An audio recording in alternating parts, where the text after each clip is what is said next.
ZAMB! Saviors of the universe! Against this professor And his biomutants!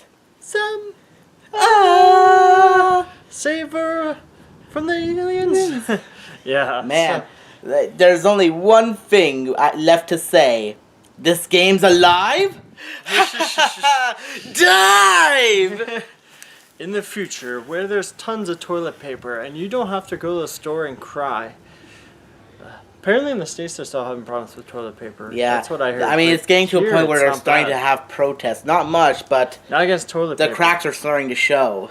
The cracks. In the quarantine cracks. But this is much easier. Because at least with this, you and your buddy are fighting. This is not an endless extermination of toilet paper. You're actually fighting scorpions, from what I could see. Yeah. According to... we have like this really nice little intro thing where it's like it's very fast paced. It basically gets you the idea of what the plot's about. Basically, you and your friend are cyber policemen, space rangers, and they go in to try and bust this dude's cyber ring, but this guy traps him in a parallel universe where they have to fight his endless horde of zombies. Well, not zombies, biomutants. Yeah, biomutants definitely seems right because they look like scorpions. But I thought it was a cool concept, the whole like tower defense action game. I just found, and I don't know if you thought this too, but the challenge was like ridiculously high. I understood the challenge. Yeah, one person dies, so I thought, okay, we're screwed. But then you're like, no, you can revive him. I'm like, oh, okay, then maybe it's not that hard. Yeah, it's and then like you have like 20 or 30 alien biomutants, whatever, like swarming you. It's like I'm dead in like 5 seconds. Yeah, I feel like this game is both good for single player and co-op, which is why I keep saying you and your friend, because you can play this with co-op. I remember reading about this game, and I think the thing is you have to really know your strategies with this, and if you make any mistakes, like it's game over.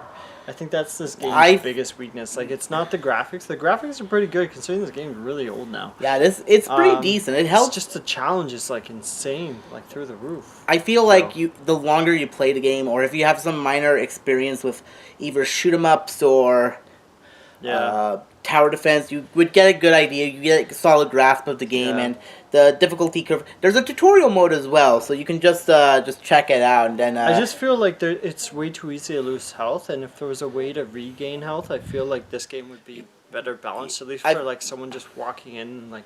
I feel like you can get an upgrade where you are able to do health. Maybe keep dying until you upgrade enough, because you can keep your stats, right? Yeah, like when you keep your stats. I feel like that's the only way to progress through this game. It's one of those games where you just die.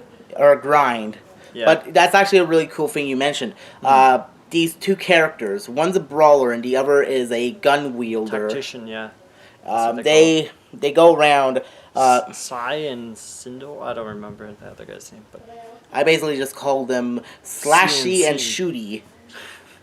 So Shooty is able to put down turrets, and all these kinds of different turrets have different things to do. So you have like your basic shooty turret, you have your gas turret, you have a healing turret. I feel like that may have been where we went wrong when we were playing this. Like maybe did you put down traps? I didn't. Oh yeah, and then Slashy, it can either throw spirit bombs a la Dragon Ball Z or can set up traps. Yeah.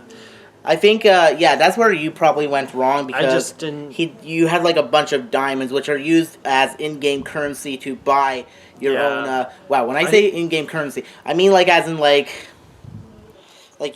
when you kill enemies, you get like diamonds, and then you can use those diamonds to buy turrets or traps or power-ups. I just feel like it's more like I tried to go in without using the traps, and that was my mistake. But it still seemed like very easy to get swarmed. Because this game happily marries the two. I sort of feel like it requires you to do like a whole hit and run tactic, kind of like how we played Mordeaux last week, where the guy was just killing like 10 people around the corner of a building. It's like, wow. These guys are just running straight for his sword, and he's like, okay. Well, the difference between Mordeaux and this game is that that character was played by an actual player. Right, no, yeah. The AI was coming to him, yeah. Yeah. So anyways, yeah, for this game, I feel like the graphics, like the intro is really impressive. Like you watch that intro and it's like, wow, this is feels like the intro to like a really fancy Spider-Man comic or as or as we've alluded to earlier, Flash Gordon or Buck Rogers. like a really fancy, and like the production's pretty decent considering this game's not recent, and yeah, it's just I find that difficulty though. And I feel I definitely biggest thing. sympathize with you on the difficulty, but I didn't feel it as difficult as it. Maybe it's because you started off on a really harder level than I did. Yeah. And thus you got you slammed Hammered. against that I got MC hammered. that learning curve, whereas I just rode up the top. Like Red Dead Redemption. If I were to make a comparison, it's like how you would make a roller coaster in Roller Coaster Tycoon, but don't add the chain link that dragged the roller coaster up. I'm doing with the chain link, you're the roller coaster without, and as a result, you crashed and burned. Yeah. Anyways, I could I'd say just that's say, the best. Oh, you're saying?